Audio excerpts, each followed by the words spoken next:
Welcome to the Zealous Advocate Podcast. Join attorneys James Moore, Kevin Littlejohn, and Misty Blagg as they explore law, technology, and persuasive arguments. Sit back, relax, and listen to your zealous advocates.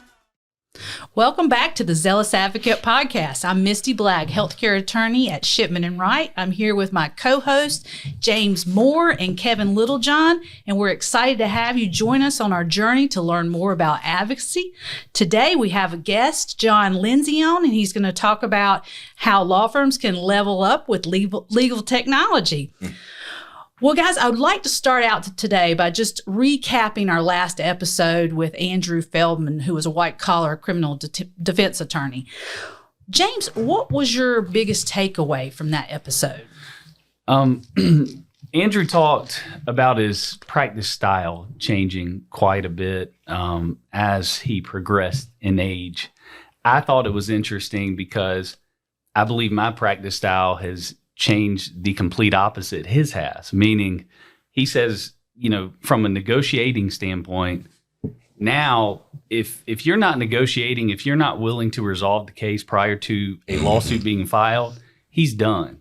I like it. We're ready to go to war, and, right. and a lot of his cases don't get resolved outside of the courtroom once the case has been filed. I feel like mine has changed, done the complete opposite, where when I was young, I was fired up, wanted to just burn the house down.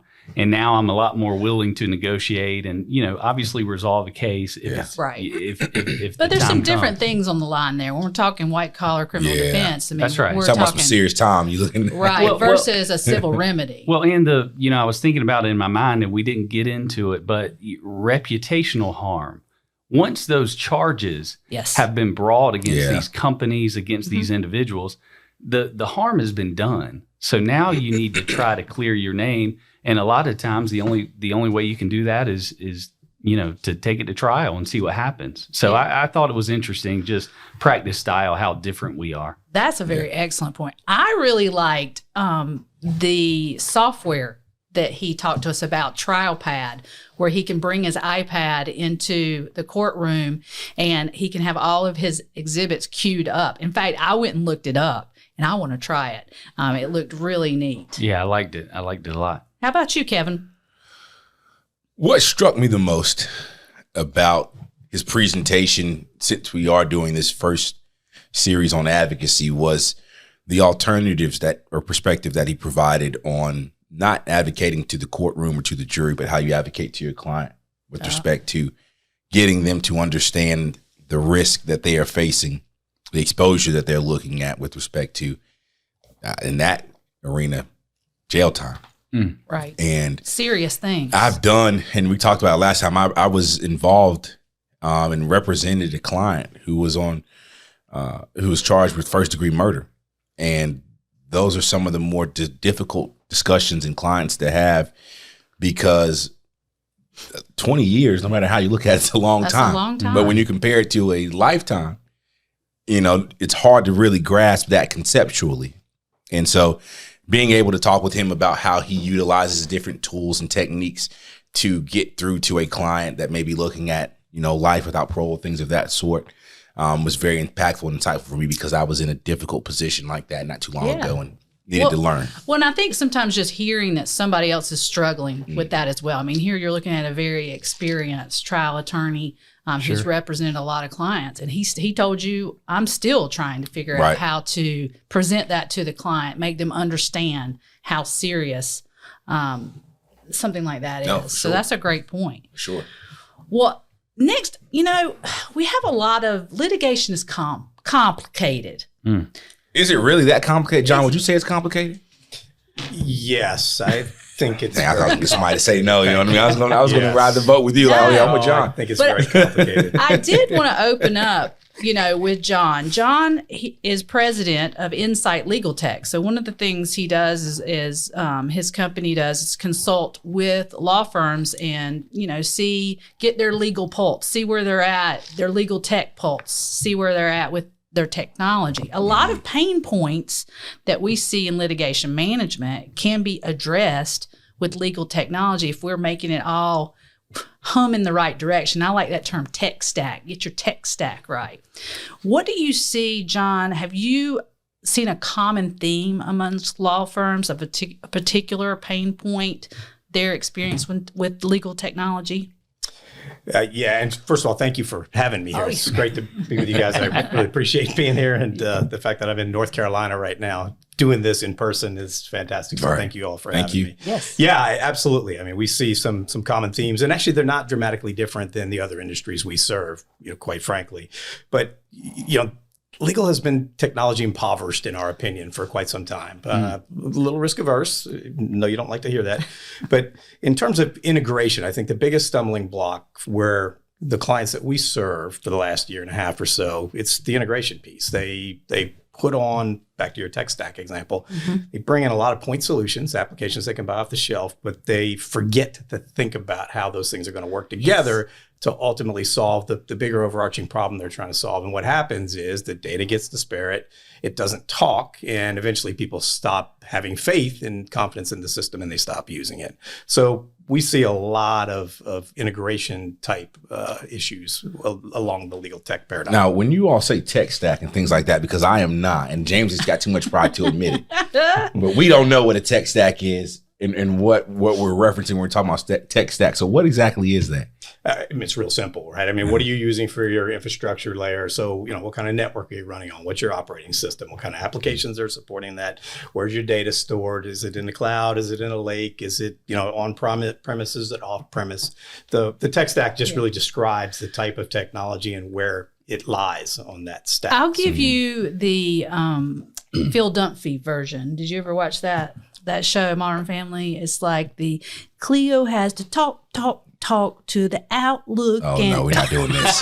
We're not doing this. That's what we're not doing on this show right here. I didn't see the singing. We ain't going that route, JT. You about to lose some subscribers just around with you. No, but I think you make a great point, John, because I was just, looking around the other day for a good application to manage litigation. And, I got very frustrated very quickly that there was nothing that I could find that just seamlessly would integrate with Clio. So I think it is a pain point. James, is there any particular pain points when you talk about litigation and managing all that we have to do in a particular case? I'd say in general, the speed of the process, just how long it takes. And, as many times as you can tell a client, this is, you're looking at 2 years before you ever see a courtroom. If we decide to file a lawsuit and we litigate this case, without experiencing it, you don't realize that when I say it's going to be 2 years, it's going to be 2 years. So there's frustration on the client's side. There's certainly frustration with the lawyers because you want to push a case along and occasionally, especially in the discovery process, it can take a while. So I think the biggest pain, the pain point in my mind is the speed of litigation in general. Right, but wouldn't it be nice to have a tech application that could update your client periodically and push them notifications? I mean, that Absolutely. would alleviate a lot of emails that we get because we do want to keep our clients updated. It's just they're not the only client that we have. Right. Absolutely. Even reminders because, once you get into the process of litigating a case and the stress involved, you occasionally forget to communicate with your clients. And that's the most important part where, 2-3 weeks have gone past, you've gone through summary judgment, whatever the legal issues have been. And then you're like, oh my goodness, I'm supposed to call them and let them know where we are in the, in the case. So yes, updates, anything that we could integrate to help that process to communicate with clients, it would be phenomenal in my opinion. Well, John, how do you put automated workflows in it? Is there a particular application that will help each, thing talk to each other? What's your go-to strategy for that? Well, for us, really, it's about we have a product called our legal tech pulse check, and really we start there every single time because before we do anything, we've got to determine what they have, and really every site is unique in some capacity. So we have to go in to determine what the as is to determine how we're going to fix it to get to where we ultimately want to be. So while there is a strategy to it, you can't develop a strategy or a roadmap until you understand what you're dealing with. So, and we'll get into this later, but our pulse check goes in, and through that process, we give the legal firm a score when we know where they are. And most of the time, the scores look like my college grades. They're not good. That's why I'm not a lawyer. But beyond the score, really what happens is the roadmap and the remediation path, right? So we've identified all your deficiencies, which is great. We tell you what's wrong, but that doesn't really help you. Then we ultimately put together the path for the roadmap to say remediation is going to be required in these areas. If you do those things, then you're ultimately going to be ready to digitally transform or, take better advantage of your applications or integrate with your data or whatever the problem that happened to be ailing you. So we always start at the beginning. And I think that's a big distinction between when, listen, nothing wrong with legal tech providers, but their job is to come in, identify your one need, and put in their product. Exactly. That's not what we're attempting to do whatsoever. We're looking at the holistic picture and trying to build a solution that will ultimately take you into the next decade so that all these apps work seamlessly together. Yeah, absolutely. I don't think we do use all the applications we have to the utmost efficiency. Absolutely not. What's one of the bigger issues from a tech perspective or from a integration perspective with the technology and law firms that you see most firms facing that you think could be easily addressed? Data. The easiest thing to do is address the data. Really? Most of the time, they have what we would coin dirty data. It's not, the data is not good. It's not valid. People don't trust it, and therefore they stop using it. And so making sure that the data is right is foundational to everything that the law firm is going to need to do. Because look, just like you all, it matters, right? You got to get these things right. If your data is not right, if your data is not clean, if your data is not stored appropriately in the right place, and more importantly, your master data, if that is not, up to snuff, then it's going to be bad going forward because you're building a house on a foundation that doesn't work. So inevitably data, because what happens is, particularly in law firms, they don't really have somebody in charge of that in particular. In many cases, and listen, this is not a knock, somebody who knew the most about Excel got moved into that role where now they're the chief data officer or chief tech officer. They're really not equipped to build out an infrastructure. They don't understand the ecosystem, right? So firms like us come in and that's what we evaluate for people. So, that's so interesting because we're seeing this in healthcare right now because there's all, digital health, healthcare innovation. We're seeing the power of data day to day. And so now you're seeing that shift with big organizations. They'll have a chief innovation officer. And I think that's brilliant because it's hard for anybody to really think about, develop a strategy for where the organization needs to go, unless they're trained to do that, unless they really understand. So that's a very good point. And, we need a chief innovation officer here. I've kind of already assumed that role within the firm, and I've you didn't even know what tech stack was. I did. I'm going to kiss the ring. A great leader knows the right questions to ask, James. Perfect. That's right. Or the great leader knows that there are other people that can implement that job, like John. Yeah. Well, John's team. Let's be clear. That's right. John's team. Let's be clear.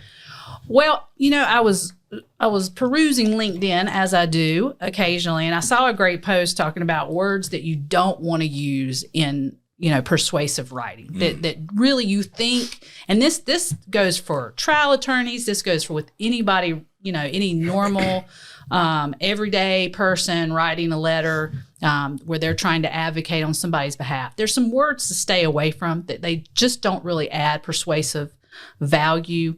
James, can you give us some examples of that? I wanted to go first because he's going to say well, Kevin, I was going to say anything that Kevin puts in a brief is a word that you need to stay away from. I might be the most effective persuasive writer for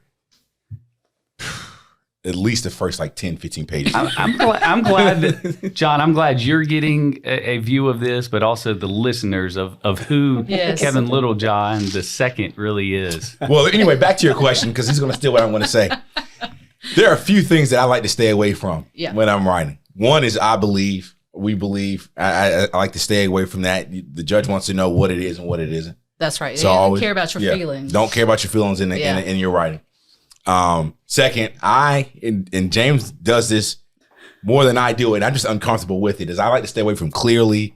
Yeah, I was going to say that. I don't do that. James, I've seen your writing where you've said something is clear. Because it is clear. I know.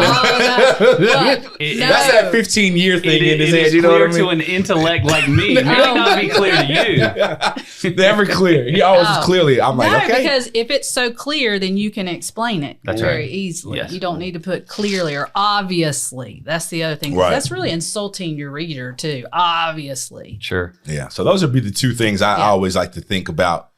And then everything else, just I think more. Right. And you don't want to take, snarky sort of hits at, what the other person has said. Just point out. Look at him. I don't know. He doesn't agree with that. No, I do agree you with will it. You will write a reply brief with some. I absolutely agree with it. Sometimes it's difficult to do. But I agree with what you're saying, Misty. I'll get a call like, Kev, look at this paragraph. He'll just go off and then the final brief will have all deleted out. He's like, I should have said it though. Well, it's like writing an email to your opposing counsel when you're a little bit, upset about something that's happened. Write it and walk away. Exactly. Yep. Write it, walk Good away, advice. then delete it because start again. For sure. I would say legalese, by the way, brief writing. I try to stay away from legalese. I don't think it does anything from a brief writing standpoint. And it makes the sentences just sound terrible. Like here and after, parentheses. Hereunto, whereas, wherefore. I stay away from that. Let's talk like, a typical person would talk when you're writing a brief. Be persuasive. Stay away from that because the sentence is just. Should you start a sentence with therefore? Oh, I've done it all plenty the of times. time, Misty. No. Oh man, that conclusion paragraph when I'm writing the conclusion of what I just analyzed. Oh, therefore. Accordingly, therefore, accordingly. You know what I don't like? I don't like the older or seasoned attorneys. They love putting Latin phrases in there, right? And I'm just like, why are we putting Latin in this brief? Right? I know. What year is it? We don't need a Latin phrase. All right, guys. Well, big cases. Anybody got anything? What about John? John, have anything to stay away from? Well, it's funny. So our general counsel, in our firm, Sarah Cole, first of all, could run the company better than I could. Could do it with her blindfold and her hands behind her back. She always, when contracts come to me for signature, makes sure that they're in John Lindsey. Right. So because I could not understand any of the words that attorneys typically use. So I've been very, very blessed that if it comes in, when she does the editing with the other counsel on these contracts, she always makes sure that she gets it in English so that I can read it. Otherwise, I'm too dumb to read that. Well, no, you're not. I think, and there's this big shift in contracts to more plain language. I think sometimes it's really tricky because you want to make sure, you're getting in the language that's important. So that's a great skill to develop. I'm still working on developing that, where you take it and you make it as simple and readable as possible. Because I'll guarantee you, most of the people that are out there signing their name to contracts, they do not understand every provision in that contract. So that's a really great point. Yeah, for sure. All right, John, are there any court cases you've been watching on TV, you heard about, you're interested in?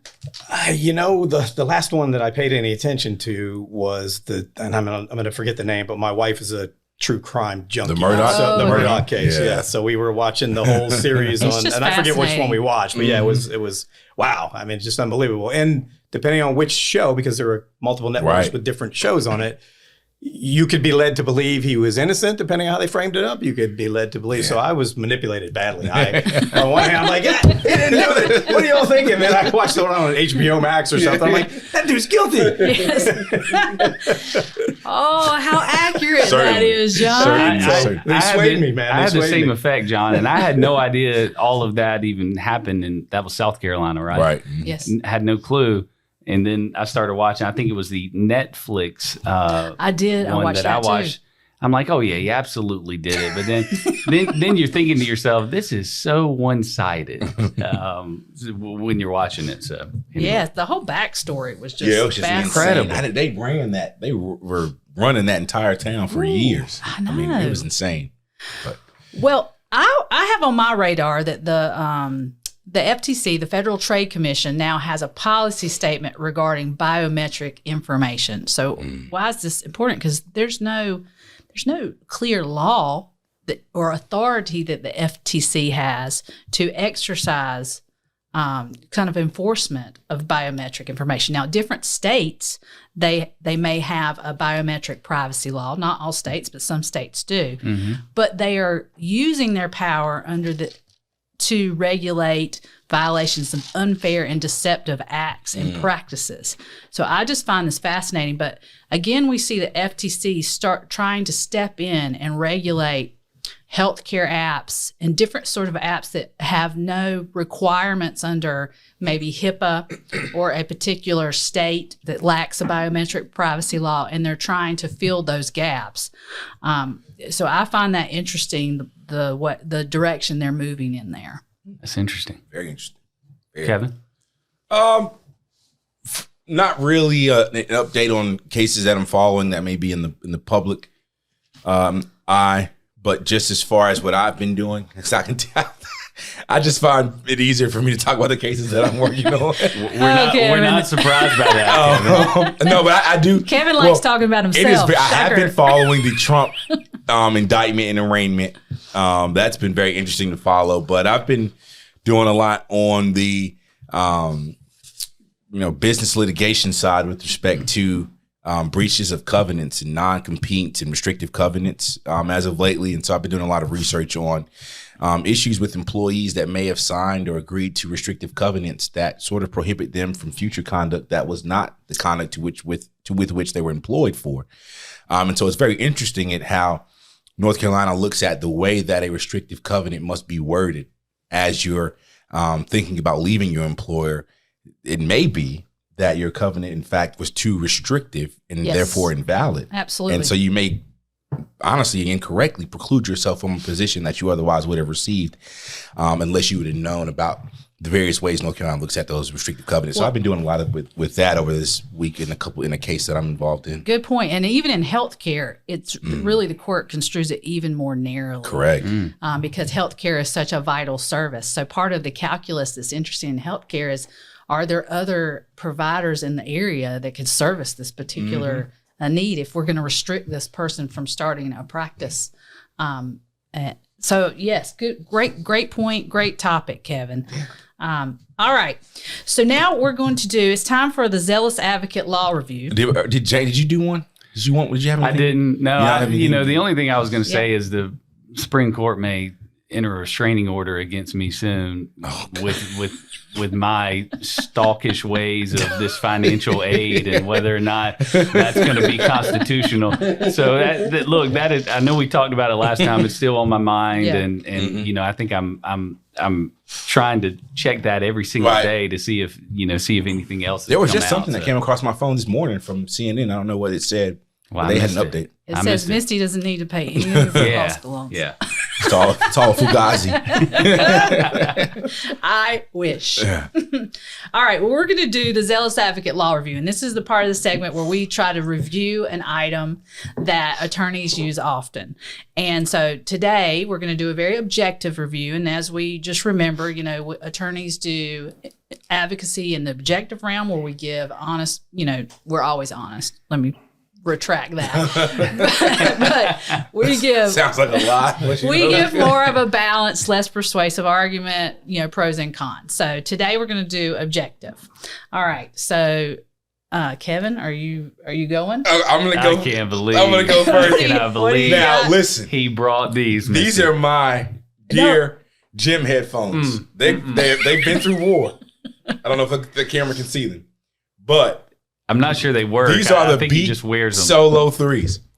And I believe, and I am a champion for the cause that attorneys need to have some sort of physical outlet to really be able to deal with stresses that we a lot of times face in the profession. And so James and I we go to the gym every morning for the last 2 years and some change. And it's been something that if I don't do, I've obviously have a bad day. Are we talking about your gym habit or your headphones? So these headphones are durable. And this is what I'll say. They look messed up, but this is why I brought them. Because yes, they are worn down, but they're worn down because they've been worn every day. Oh. The sound has not diminished at any degree, James. There's bass in here for when I want to have a little more percussion in my head when I'm lifting heavy weights. It's great with picking up vocals. And I'll say this, and this is where I'll leave it. because clearly you don't want to hear about my headphones. The difference between being ordinary Oh, Lord. and extraordinary is doing ordinary things more than the typical person. You can do ordinary way more with these headphones once you're in the gym than a typical person could do, and it'll make you an extraordinary person. So I stand by these. I get them from the pawn shop, really, because it's $59, $69 instead of $300. There ain't no reason to spend that money, John. You know what I mean? That money can go towards a different cause. I feel you, but I'm not touching them because they look a little. Hey, look, honestly, gnarly. and really, Tom, grungy. I would stand behind these headphones right here that I got in the studio. These are some good headphones. I'm not sure what they are, but they're very nice as well. So I love the Beats. John, do you have a pair of headphones that are like your go-to that you prefer? I have the Beats as well, although I will say they are not as beat down. And I'm not certain whether that's I simply take better care of mine or whether or not I'm not working out as hard. I don't know. We're gonna have to see. I don't know. I feel like we can wring the sweat out of those. I'm just looking at James is them. embarrassing me every time I put those things on. Look, I one time accidentally touched those things to move them to be nice, and they are the nastiest things you've ever touched in your life. Oh, Kevin. Okay, well, mine, I have, let's see. I've got your old generation AirPods. These are not bad, but you can't, move around a lot. Like if I'm just on a meeting, it's fine. But I have really small ear canals and like they fall out easy. Yeah. So that's one complaint. Mm-hmm. But it is nice. They connect pretty quickly, especially to my other Apple products. And you can fall asleep with them in your ears. Like when I'm in the bed and I have them in, you can fall asleep easily with them if you're listening to something. I'm an ASMR kind of person. So I never do that, but sometimes I'll take your word for it, Kevin. I just like it. But you know what? Also, like they get gunky in here, like with earwax. I know that's kind of gross. Like you guys, I'm kind of backing up. Yeah. I mean, I don't have that problem. I mean, that's a negative. We clean our ears. Ouch, James. Ouch. Okay, and then I upgraded, and I said I'm going to try something new for in case when I want to go walking. So I have my Beats here, but again, my ear canal is real small, so it's hard to get them to stay in there. Don't they have like extra ones you can put on? Yeah, different sizes. I need to try. Like these are one of the smaller sizes, so I like it. I like these. I'll do it, but I'm kind of geeky though. I will say this, and everybody laughs at me here, is I have at my desk when I do virtual meetings, kind of that headset, That's got to go on the trash. I'm going to tell you what. No, here's why I love my headset is because when my meeting time, I have everything hooked up in my docking station. I just pick it up and go. And I don't have to worry about changing settings. It's brilliant. That's a great point. You look like a trucker. 10-4, good buddy. I-95 backed up in the left lane. All right, my turn. AirPod Pros, like Misty's, but the fancier version. Yeah, because you got money. You can't hide money. Can't hide money, miss. That's what I'm trying to tell you. Like Kevin, I wear these every single day to the gym. I was very hesitant in getting Kevin any Apple product because Apple does such a great job on their marketing. I'm like, there's no way they are that good. I love them. Come to the dark side. We have cookies. And if when you start getting older like me, these are amazing when you're watching a movie at home at night when your 3 kids are sleeping. And even when you take one out, it'll pause the show for you, Kevin. I mean, it's did insane. that blow your mind, James? Talk about technology. Yeah, that's talk prime. about technology, John. But I have to try those out. I need to upgrade. I think the best or biggest benefit to these is they do have noise cancellation.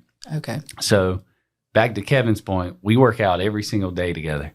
So me being able to put those AirPods in and cancel out everything around me, including him. Look, I pay a lot of money for these, just for that purpose. That's a shame. That is a great I would never point. silence you. Well, John, I want to turn back to you, and I'm sorry I probably did not introduce you the best way in the beginning, but thank you for coming. I really appreciate it. We met initially on LinkedIn, so this is really neat that you were able to come in the podcast studio because I found out you live just down the street maybe a little bit further than that, but not too far. Not far. And so we appreciate you Nominated being for, I would consider to believe, a LinkedIn Grammy or two. I don't think so. Not yet. Not yet. I don't think so. I think many people wish I would stop. Well, tell us about the Music Monday concept. I really enjoy. John does these wonderful song parodies where he's all dressed up. They are very creative. Tell me a little bit how that idea came to be. It was actually attached to the legal tech division. So as I told you, our firm, we've been around a long time, and we're a pretty good sized firm. And so we get to behave as our own venture capital firm, essentially. So when we find good ideas that we'd like to invest in, we do it through our company. The mothership funds it. And so legal tech I was on a podcast. I have a podcast, and I had Kat Casey on my podcast. Okay. And I don't know if you know Kat, but she's, e-discovery expert, Harvard grad, really, really, really Brilliant, sharp. Yes. brilliant. So she was talking about, how impoverished the legal technology and legal fields were. And after we got off the podcast, I called her and said, hey, talk to me a little bit about that. I see an opportunity. And she explained what she thought was missing. And we said, hey, we could fill that need. We've got a product that kind of does, we had already built a product to evaluate what we call now the legal tech pulse check, but we had used that in other domains. And so we started thinking, how are we going to crack this? We're not lawyers. No one's going to listen to us. And none of us, because look, I'm one of the youngest in the partner, so it should give you an idea how old we are. And so I looked at LinkedIn because none of us do social media. And one of the sales guys came to me and said, look, if I'm going to sell this, we got to have a face and a presence. And so I simply went on LinkedIn, signed up, and this was about a year and a half ago, and went, whoa, there's 1 billion people out here. So how is anybody going to figure out who we are and notice us? And so Sherry, who you had on earlier. Sherry Belts. Yeah, Sherry, I saw what she was doing. She was writing these cool lyrics to Def Leppard, tying them to Jury Selection. And I thought, man, I love 80s music. Who doesn't? So I called her up and said, hey, I'm going to rip your idea. But I'm going to take it one step further so it's not complete plagiarism. I'm going to sing the song because I can't sing and it'll be hilarious. And she said, go for it. And that's really how it started. So we just started putting it out there every week. We've done over 100 now, believe it or not. Good. And yeah, it's crazy. They are crazy. so much fun. You guys get What's been the best one? What's been your most favorite one? So the best one, at least from 2022, was ranked by Billboard's top 40 or LinkedIn's top 40. Actually, look, we're a data company. We have data on that. It was Despacito, believe it or not. Oh, really? Oh, that's a nice Despacito. one. What? Knocked it out of the park. Love That's not an 80s song, though, It's is right it? because of my moves. Oh, It's look at that. Exactly. Moves, right? It wasn't because of that. This time so far, for me, the most fun one I think was Bruno Mars. And I don't even know that. I don't remember the song. Don't believe me, just watch. Yeah. That song. Uptown Funk. Yeah, because my wife got me that nice pink sport coat. And that was the most fun for me, at least this year, and got a pretty big response. Cool. But that's why we did it. We did it because we kept hearing you got to be different. You got to stand out. And listen, again, back to my age, right? I don't have 10 years to build this division, right? I'm not going to be around that long. Right. So I got to do this really, really fast. And so, well, it's been a hit. I tell you, it really took off. John, I was going to ask you about your props really quick because, if you've done 100, that's a lot of props. You don't just have this hanging out at your house. You are going out and purchasing a lot of this, right? well, that's where my wife comes in. So Okay. First of all, her closet, or closets, excuse me, Yes. are pretty stocked. And so, it looks like, it looks like Stevie Nicks and Steven Tyler blew up in her closet. So, that helps. Nice. Yeah. Then the second piece is, you're right. As I started doing these, she started noticing that, you kind of have to have a wardrobe council. So she scours all the thrift shops and Goodwill stuff. That's and so cool. I tell That her is what song cool. I'm going to do. Yeah. She goes, all right, here's what you need. And she hooks me up. There's you another company. You just need to start hosting parties, and people can film their parody songs. Well, I the funny love it. part about the parody piece and the karaoke and all that is I've never, first of all, I can't sing. Second of all, I've never done a karaoke in my life. Oh. So, this is not something, so when people meet me, they go, oh, you must do this at parties and you must have a blast. No, I'm not awake past 9 o'clock and I've never done that in my life. I just took one for the team here. Well, that I is enjoy them. fascinating. I do too. I enjoy that. Well, thank you. I appreciate it. So what's been your biggest obstacle getting, law firms to engage with your services? I would say primarily, you all. We're not lawyers. And so we've learned, and I've said this before publicly, so it's not like I'm not saying it again. It's we service, again, our firm services a lot of different industries, from biotech to oil and gas to healthcare to, and I've never ever, as I've had meetings with people, said, well, John, it's really great, but you're a non-doctor. John, it's really terrific, but you're a non-scientist. Yeah. John, it's really great, but but in this firm, and the domain, I have heard countless times, John, you're not a lawyer, and even worse, you're a non-lawyer. And so, and we've always said, hey, but we're bringing all this best practice technology from other industries. You can really benefit. You trust me, your data is not dramatically different than everybody else's. Hate to break the news to you, but they've said, look, we really need a lawyer. So that's really been the holdback for us, and we realized it really quickly on. And so we tapped, if you know Anna Lazinski out there on LinkedIn, Anna, high-powered attorney, been in big law for a while, general counsel for L'Oreal for years, got her own company. I saw what she was doing. I needed somebody to run point for this. I called her and said, hey, I've got this business idea. Here's what we want to do. Will you run point for me and take some ownership of it? And she said, yeah. And fantastic. That changed everything, because then they didn't have to listen to us anymore, and we didn't have to be called nons. So we just let Anna get out there and do it, and do the work. And then all of a sudden, bingo, accepted. Well, that is too funny, because my daughter is a mechanical engineer, and engineers are the same way. Like, you try to tell an engineer how to do something. Oh my God, you're not an engineer, Mom. How do you? See, John, I'd prefer to listen to your expertise than certainly my own, given I have none. But when it comes to technology, and we talked about this a little bit in the past, one of my biggest concerns is change. People don't like to change. Even if let's take your Apple phone, for instance. When you get an update and there's a change to the way it functions, it's an aggravation, and you've got to learn, some new way to use things. And I feel like lawyers are like that to a sense with technology as well.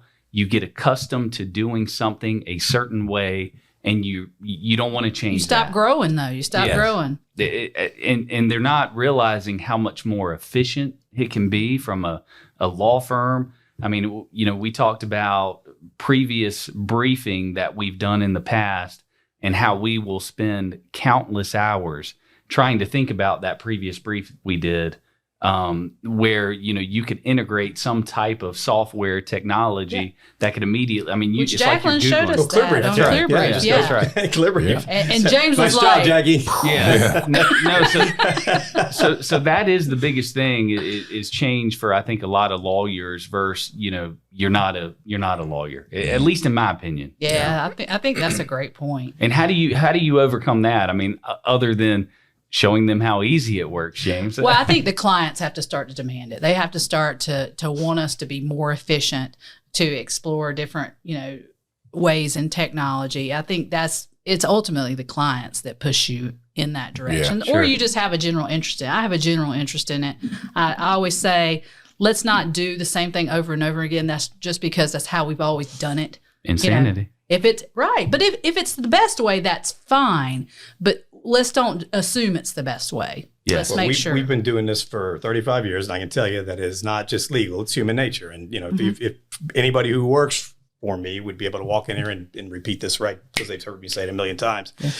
It's 20% technology, 80% Dr. Phil. Right.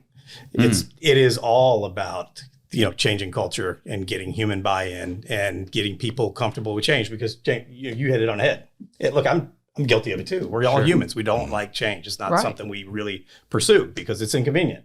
But and even when it's going to benefit you, it's a challenge for them. So again, the Dr. Phil piece of this, we may not be the best technologists in the world. There's probably better companies than we are that do better tech. It's binary. The technology, if it doesn't work, it's easy to fix, and we fix it.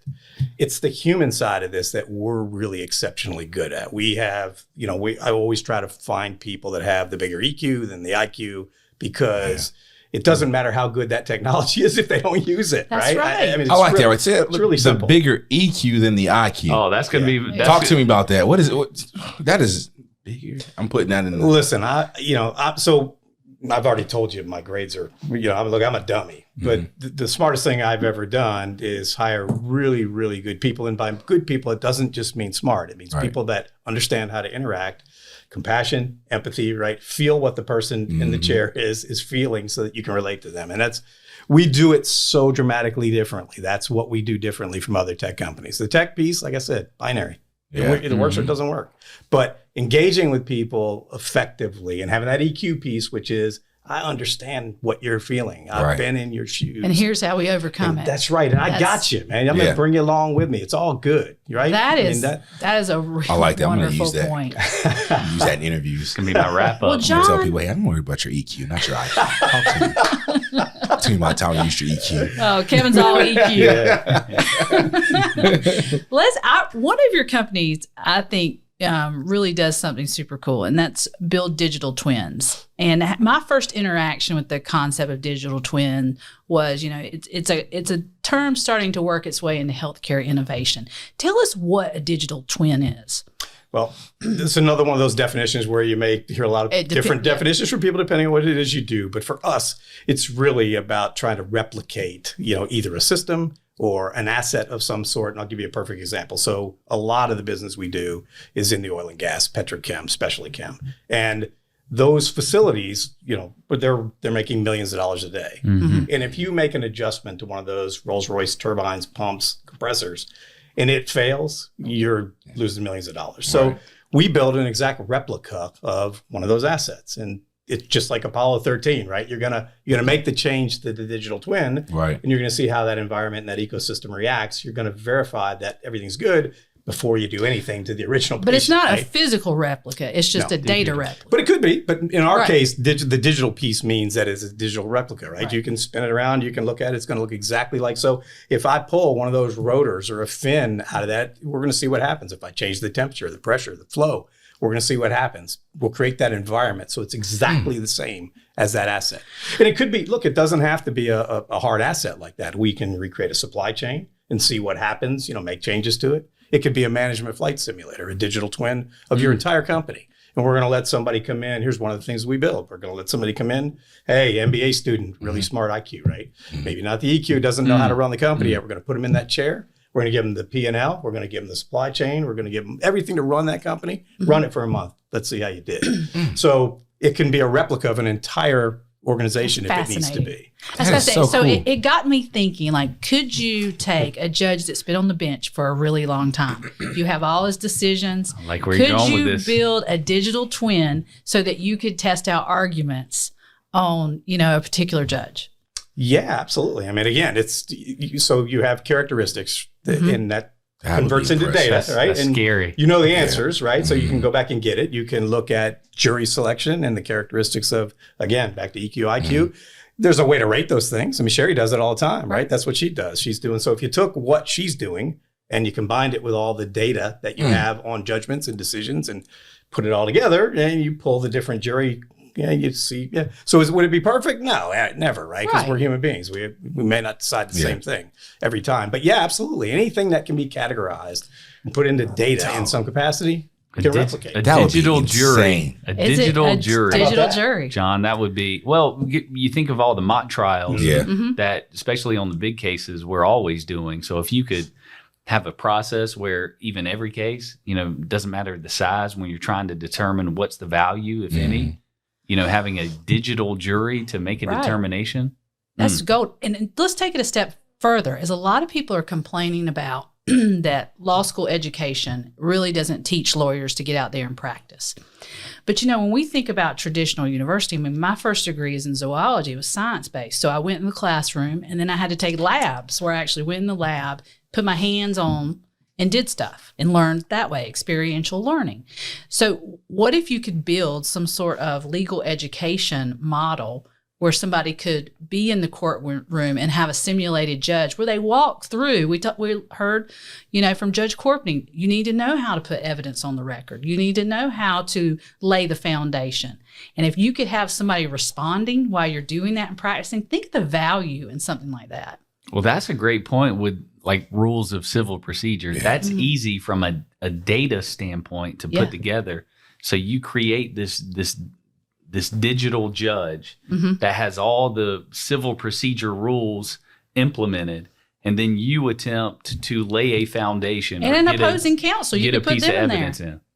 Kevin, that'd help you a lot. That's the rules of evidence. That's not patent civil procedure, pending. you know what I'm Patent saying? Like, pending. I didn't want to say anything. Yeah, but sorry, I meant the rules of evidence. No, He's about to help me a lot. with the rules of evidence, though, that would be that would be impressive. Wouldn't that be That neat? was, but I just like the whole idea of just digitally creating. Like I was just thinking about from a computational standpoint with the Rolls Royce, like we're talking about the turbines and things of that sort. That has to be fascinating to replicate and walk someone through. Like I still can't even, and I'm not the tech person. I can't even fathom what the extent of the capabilities of something like that could have, because it seems like it would just be so helpful. Well, it's revolutionary to some industries. So consider the airline industry, because the same turbines and compressors and pumps that are in the facilities that are running our refineries and our specialty chem are the same turbines that you see on a plane. Right. So, so imagine, at Rolls-Royce, this is happening now. They're monitoring that. They know when it's going to go down. They know when it needs to land. They know how much fuel it's going to take. They can save the route. They can reroute everything. Right. So power by the hour, right? So instead of you're not selling them an engine anymore, right? You're selling them the power for their planes, Right. and then you're regulating how much power they get and charging them for what they use. So the models are already changing because we can do such things like that with the digital twins. Amazing. And in healthcare, the same thing, right? I mean, so we also we're in healthcare as well. We own a firm called IQ Genetics, and so we do a whole host of things like that where digital twins are extremely helpful in terms genetics, of some of the genetics things that we're capable of doing these days. I've got some ideas too. You can bring me on the R&D department, and I can bring those headphones, man. I'll follow you anywhere. Bring those headphones and that ring. I'll follow you anywhere, man. Kiss the ring. My brain is turning. I mean, I can't even get the rules right. I'm thinking so much over here. Goodness Well, gracious. back to your whole digital twin of the jury piece and the selection in the courtroom. Think about some of the things that Apple's doing right now, to your point with the technology. I mean, those glasses, I've heard so many people say they came out, they go, well, I don't really see it. It's, it's just like an Oculus, and except maybe it's not. What happens if it starts to do really good at picking up at your facial expressions? It sees your eyes. As human beings, and I can tell, I can tell when your thoughts are changing. I can tell when you guys read body language all the time in a courtroom, right? Well, so in this mock trial that you build for the digital twin with glasses on human beings, well, what happens to the juror to the left looks like they're not really following me, right? I know I got to pick up on those characteristics that are obviously going over their head, and I got to work on changing my pitch midstream, right? So, you can do all these things in real time and go back and run it back and run it forward and run it back. And that's the beauty of the digital twin, right? We do the same thing. We can run hundreds of scenarios. This has just got me so in excited. seconds and determine what the best plan of attack would be, rather than going out there and trying to work on traditional assets like you had to do 20 or 30 years ago. It's amazing. Well, let's Better shift hope that gears. doesn't happen. We'll be fighting over every case. Like digital twin. Take Let's it to go. the digital judge. That's right. That's right. Well, let's shift gears just slightly, though. I still want to stay on sort of the AI topic with large language models. We've really seen with what OpenAI, God, if I can get it right there, has done with ChatGPT.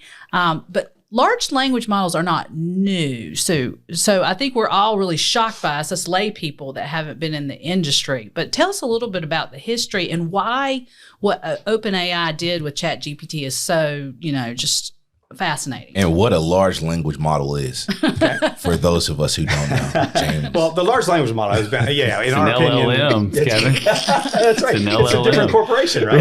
Right. You just opened a new LLM. This is an exercise for me in just learning language and tech. It's like, good Lord. Well, you mentioned ChatGPT. That was really the iPhone moment in terms of bringing large language models to the desktops of people that have never really worked with them before. Was really about the interface. I mean, so we've been building large language models on the back ends of digital twins for years and years and years. Everyone has, right? So what is it? It's a set of algorithms, working with a huge set of data typically, right? Right. And it's either using machine learning or deep learning to train that model over and over and over again so that it can do something. It can produce a result, it can predict, it can do something that you'd like it to do. The challenge has always been I could never take a large language model that we built for industry, for instance, and put it in front of my grandson who's 14 and say, hey, dude, do something with that.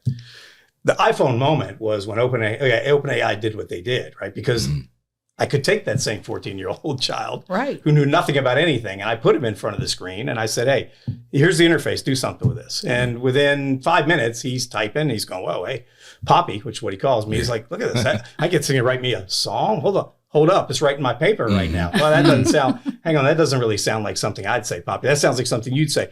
Let's dumb it down to a 3rd grade level. Now he's got it, Yeah. So the iPhone moment was putting something so sophisticated that most people would have no idea what they could do with it into an interface wrapped up that a kid can use. It was like taking the Apple IIe computer, giving it the GUI interface. It's a great example. And then boom. It's a great Windows-based. Yes. Listen, and this is off subject, but I know Tom, and he's going to tell me to tell you at some point to make sure you're speaking to that microphone. So I don't, because you're saying some fascinating things. I don't want people to miss it. So just make sure we're getting that because, Tom's going to remind me. Okay, so tell us about this hallucinating, though, because we saw some lawyers getting a little bit of trouble, a little bit of hot water because they. Oh, this is that thing where it was. Oh, yeah. So because they let it write, ChatGPT write the brief and did not check it, and the AI hallucinated.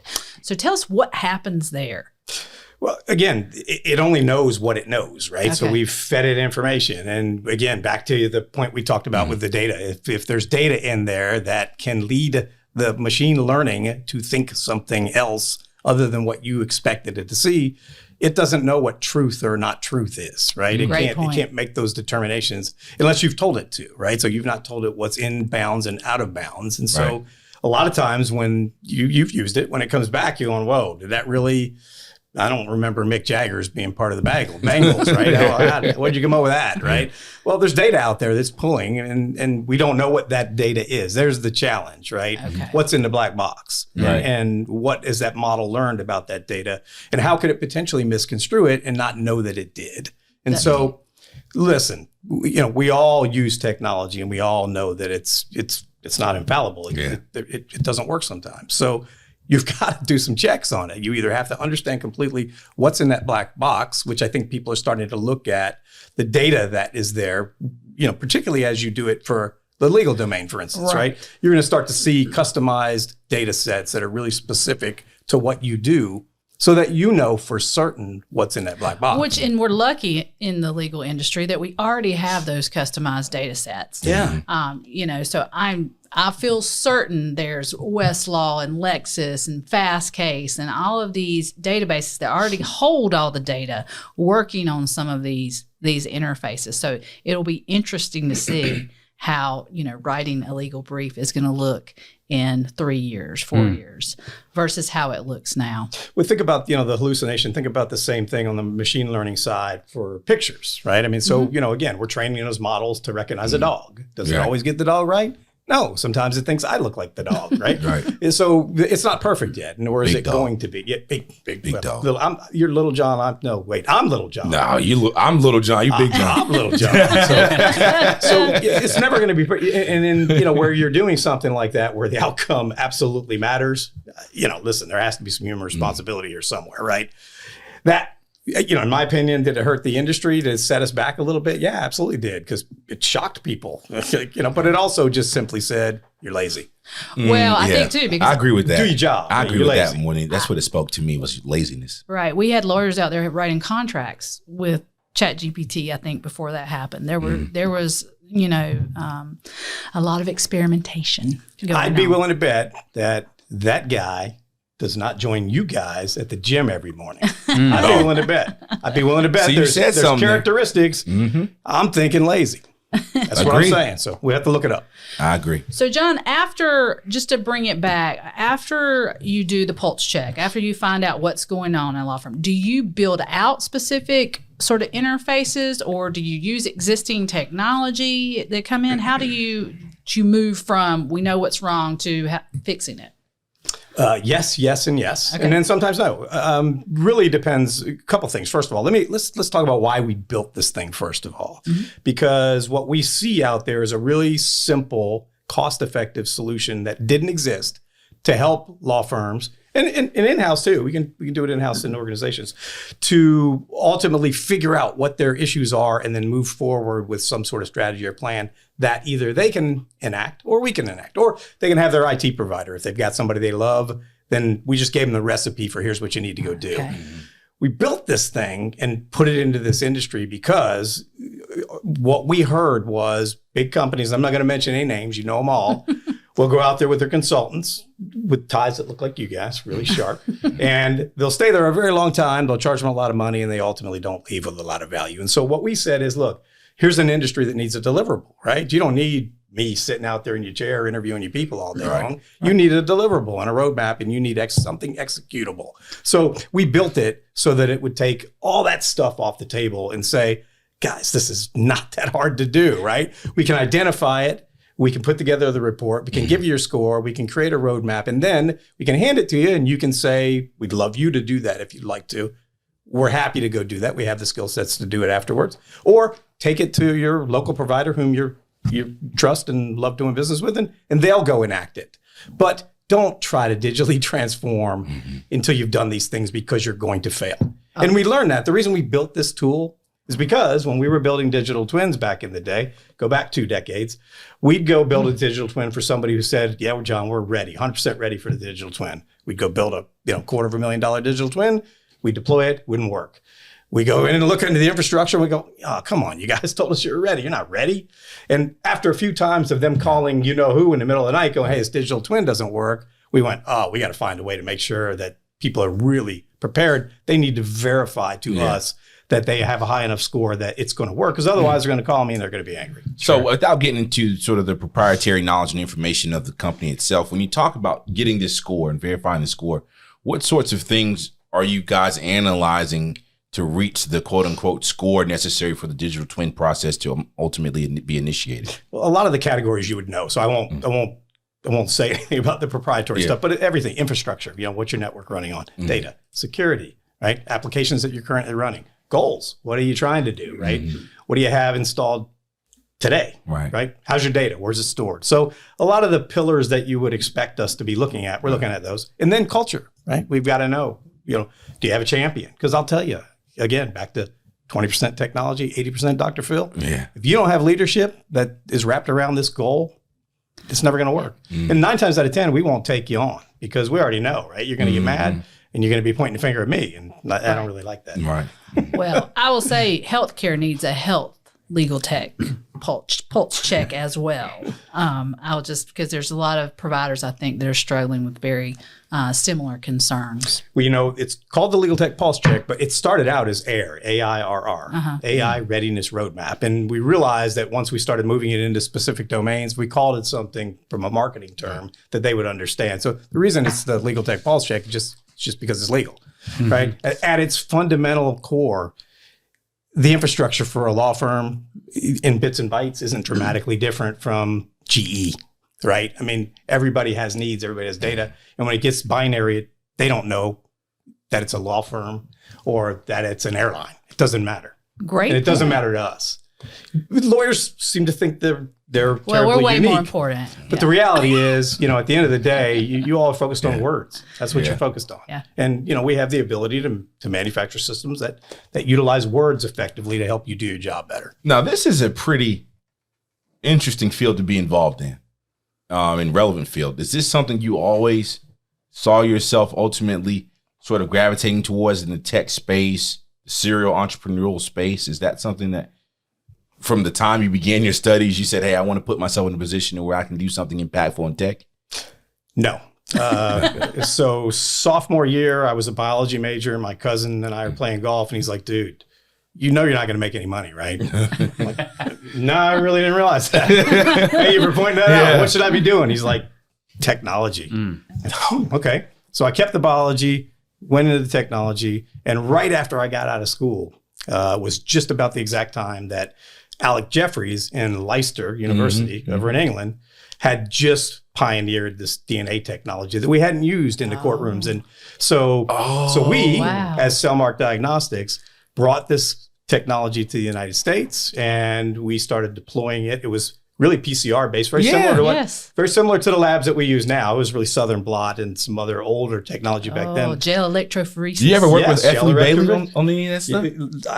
Yes, our firm certainly has. Dude, that is so cool. We did the Joe Benet Ramsey case, the O.J. Simpson case. Yes, we did every high profile case that you saw back then. John, he listens to the closings and the Simpson trial every single day. I love it, but Effley Bailey was one of the first guys that was like really going after the science on DNA testing and things of that sort. So that's fascinating. Henry Lee, all the Barry Scheck, Peter Neufeld, all the names that are people that people that were in our organization at that time. That is fascinating. And that technology went on to become part of CODIS with the FBI and the foundation for what they use today. So that's where I started. I started in DNA and combined it with technology. We're going to have you on for a whole nother episode now, John. You just opened it up. The IQ genetics piece. I mean, that's kind of that's our laboratory. And really now we're focusing on, dramatically different things, more things that are more personal to us, the pharmacogenetic side, precision which is medicine. Yes, let's go find things to help people with mental health. Let's go find things because we've had family members where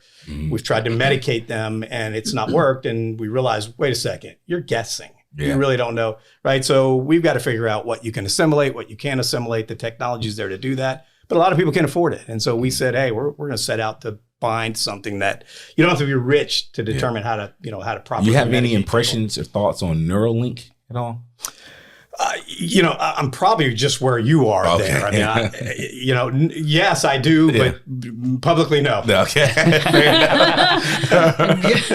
Nice, John. Thank you. Well, John, it has just been wonderful having you here on the Zealous Advocate podcast. And I look forward every Monday to see you out there rocking. I'm going to be joining you here soon. I'm going to hold you to it. You can't, you can't come on the air and tell me you're going to do that and not do it. We're going to do What's it. the genre? Tell me what the genre is. We're going to talking about digital health. Let's get digital. Let's get digital. All right. And we're going to be. Oh, that's right. You want to wear leggings and Olivia look like Newton-John. Oh. Headband. Get ready. Oh, headband. Okay. I'm going to look like Richard Simmons. Yes. Yeah. 100%. Okay. Oh, you got some of those shorts I can borrow? I got some for you.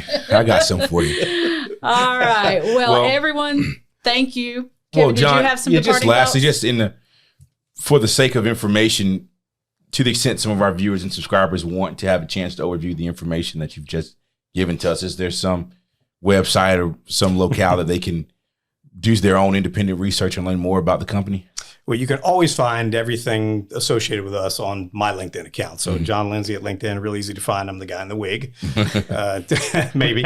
And then really our legal piece is InCiteLegalTech.com, and you can go there and see everything that we're doing.